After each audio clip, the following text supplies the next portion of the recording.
আসসালামু আলাইকুম, সবাইকে জুম্মা মোবারক।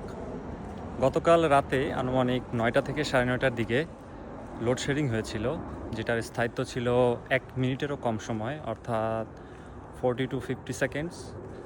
তো এরপরেই আমাদের ইলেকট্রিসিটি চলে আসে। বাট অবাক করা বিষয় হচ্ছে, আজকে সকালে এসএ পাওয়ার সাপ্লাই অর্থাৎ সাউথ অস্ট্রেলিয়ান পাওয়ার সাপ্লাই থেকে আমাকে মেইল করে জানানো হয়েছে যে কেন লোডশেডিং হয়েছে। এবং এটার রিজনটা হচ্ছে, এখানে যে বাদুড়গুলো আছে, বাদুড়ের কারণে, বাদুড়ের প্রজননের সময় এখন, এবং এই সময়টাতে মাঝে মধ্যে লোডশেডিং হতে পারে। তো এই জন্য তারা সায়েন্টিস্টদের নিয়ে কাজ করছে এবং এটা কিভাবে কমানো যায়। কিন্তু কথা সেটা না, এখানে মেইন ফ্যাক্ট যেটা বলতে যাচ্ছি, যে জবাবদিহিতা।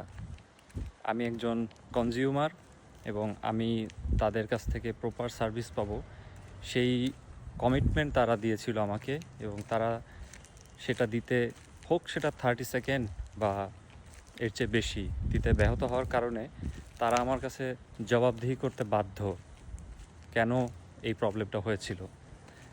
এই কারণেই আসলে এই দেশটা এত উন্নত।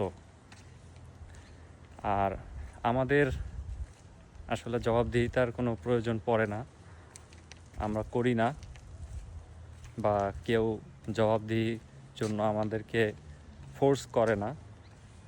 এই কারণে আমরা অনেক পিছিয়ে আছি এখনও। হয়তো কখনো সামনে আমরাও উন্নয়নশীল বা আস্তে আস্তে উন্নত দেশ হতে পারি।